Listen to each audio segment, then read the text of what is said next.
Hello दोस्तों, स्वागत है आप सभी का बिन्नी की रसोई में। तो आम के इस सीजन में पके हुए आम से एक बार आप इस रेसिपी को ज़रूर ट्राई करें। तो आज मैं आप सबों के लिए लेकर आई हूँ मैंगो कपकेक की रेसिपी। मैंगो कपकेक की यह रेसिपी बनाना बहुत ही आसान है और यह बहुत ज़्यादा स्वादिष्ट भी है। घर के सिंपल इंग्रेडिएंट के साथ हम इसे इंस्टेंट बनाकर तैयार करेंगे। तो चलिए इसकी तैयारी शुरू करते हैं। तो इसे बनाने के लिए लेंगे हम 1 कप सूजी, बारीक या पतला आप कोई सा भी ले लें, और इसे हम ब्लेंडर जार में डालते हैं। और आधा कप लेंगे अब हम चीनी, इसे भी ब्लेंडर जार में डालते हैं। 2 से 3 इलायची तोड़कर इसमें डाल देते हैं और अब हम इसे पीस लेंगे। एक पाउडर की तरह हमें इसका बनाकर यहाँ पर तैयार कर लेना है।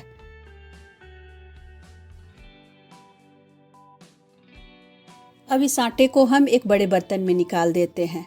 तो उससे पहले हम इसे छान लेंगे। तो आप जब भी कोई केक बनाएं या फिर आप कोई ऐसी रेसिपी तैयार करते हो जो कि स्पंजी बनती हो या फूलने वाला हो, तो उसके आटे, बेसन या सूजी को आप हमेशा छान कर ही लें, जिससे सूजी जो है वो या फिर आटा हल्का हो जाता है और बहुत अच्छा स्पंजी और फ्लफी बनकर तैयार होगा। तो अब हम यहाँ पर लेंगे आम। ये बिल्कुल घर का देसी आम है, बहुत अच्छे इसके गुद्दे हैं, मीठा आम है ये। तो इस केक को बनाने के लिए आप इसी तरीके का गुद्दे वाले और जिसका कलर जो है थोड़ा डार्क हो वैसे आम का चयन करें। और अब हम इसके पल्प को निकाल लेंगे। रेसा बिल्कुल नहीं हो आम में, उस तरीके का ही आप आम ले यहाँ पर। तो 1 कप सूजी के लिए ये एक बड़ा सा आम ही काफ़ी है। तो चलिए इसके गुद्दे जो है वो मैं निकाल लेती हूँ और अब हम इसे छोटे छोटे टुकड़ों में काट लेंगे और इसे भी अब हम एक ब्लेंडर जार में डाल देते हैं। आप चाहें तो यहाँ पर आम की मात्रा जो है वो थोड़ा बढ़ा भी सकते हैं। और अब इसमें डालेंगे आधा कप दूध। तो पहले से गर्म किया हुआ और मलाई वाला ये दूध है। तो इसी तरीके का आप दूध लें और चलिए अब इसे भी हम पीसकर इसकी प्यूरी बना लेते हैं। तो ये प्यूरी तैयार है और अब इस प्यूरी से हम ये जो पहले से तैयार किया हुआ हमारा ड्राई इंग्रेडिएंट था उसका हम एक घोल तैयार करेंगे। घोल नहीं, मतलब कि हमें इसका एक गाढ़ा बैटर बनाकर तैयार करना है। यहाँ पर मैं एक बार में ही सारी प्यूरी को डाल दी हूँ, लेकिन आप जब भी डालें थोड़ा थोड़ा करके ही इसमें प्यूरी डालें और इसका एक बैटर तैयार करें। दूसरे जो केक हम मैदा या फिर आटा से बनाते हैं उसकी कंसिस्टेंसी जो होती है वो पोरिंग होती है, लेकिन यहाँ पर हम सूजी का जो बैटर तैयार कर रहे हैं वो उससे थोड़ा हमें गाढ़ा बनाना है। जो केक हम रेगुलर बनाते हैं उसके बैटर से हमें यहाँ पे थोड़ा गाढ़ा सूजी का बैटर तैयार करना है। इसे अब हम ढक देते हैं आधे घंटे के लिए। और यहाँ पे चलिए अब कुछ नट्स को मैं काट कर तैयार कर ले रही हूँ गार्निशिंग के लिए। तो आप अपने पसंद के अकॉर्डिंग कोई भी ड्राई फ्रूट्स ले सकते हैं और इसके हम छोटे छोटे जो है वो कतरन कर लेंगे। तो ये ड्राई फ्रूट्स कट गए हैं और अब आधे घंटे के बाद हम अपने बैटर को चेक कर लेंगे। तो यहाँ पे सूजी का ये बैटर है इसलिए ये थोड़ा और गाढ़ा हो जाता है। आप देख सकते हैं पहले की कंसिस्टेंसी ये अब थोड़ा गाढ़ा हो गया है।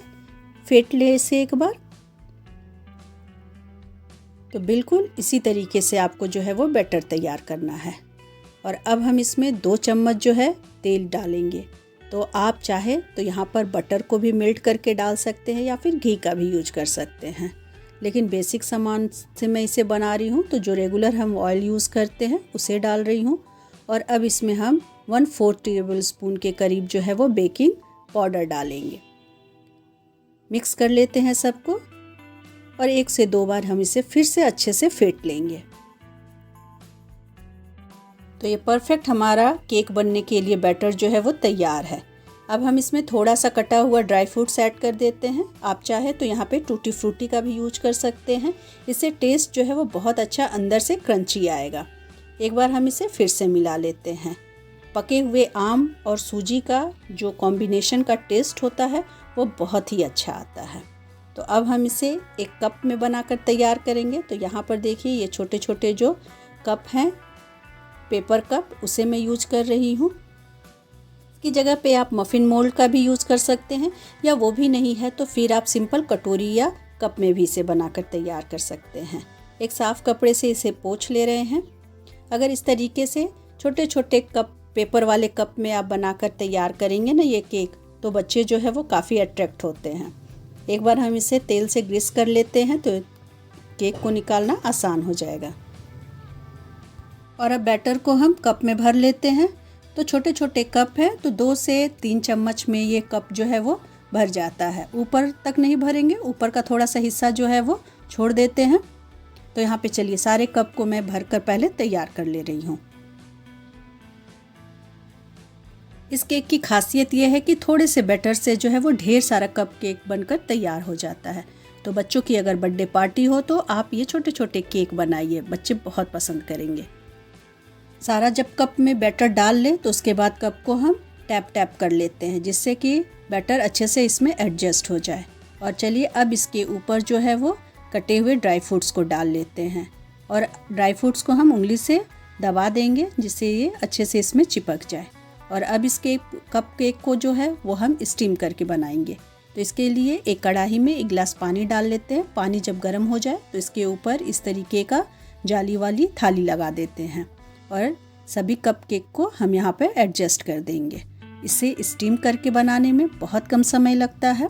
अगर आप इसे बेक करना चाहते हैं तो आप कुकर का यूज करें। कुकर में नमक डालने के बाद इसी तरीके की एक जाली वाली प्लेट लगा लें और उसके ऊपर जो है वो कप को सेट करें। हम इसे इस तरीके के बर्तन से ढक देते हैं जिससे कि फूलने के बाद जो है वो प्लेट में चिपकेगा नहीं। और बस 5 से 10 मिनट के बाद चलिए हम इसे चेक कर लेंगे। तो एक स्टिक लगाकर हम इसे चेक कर रहे हैं। तो देखिए बस 5 से 7 मिनट स्टीम होने के बाद ही ये कितना बढ़िया क्लीन जो है वो स्टिक निकल के आ रहा है। यानी कि ये परफेक्ट हमारा जो है वो कप केक इंस्टेंट बनकर तैयार है। आप इसे बेक करके भी बना सकते हैं। तो बिना ओवन के ही घर में कढ़ाई में स्टीम करके देखिए ये कप केक कितना जल्दी तैयार हो जाता है और दिखने में भी ये कितना सुंदर लग रहा है। इसे निकालना भी बहुत आसान है। नीचे जो है आप उंगली से पुश कीजिए और ये एकदम क्लीन जो है वो बाहर आ जाता है।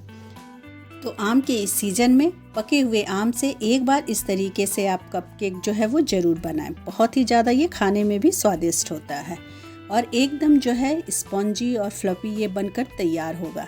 तो यहाँ पर मैं आपको एक तोड़ कर दिखा रही हूँ कि कितना अच्छा अंदर से जो है वो एकदम स्पंजी बनकर तैयार होता है। तो उम्मीद करती हूँ कि आपको ये रेसिपी ज़रूर पसंद आई होगी। तो प्लीज़ वीडियो को लाइक करें और मेरे चैनल बिन्नी की रसोई को सब्सक्राइब करना बिल्कुल ना भूलें और कमेंट्स करके ज़रूर बताएं कि आपको ये मेरी रेसिपी कैसी लगती है। मिलते हैं फिर नेक्स्ट वीडियो में।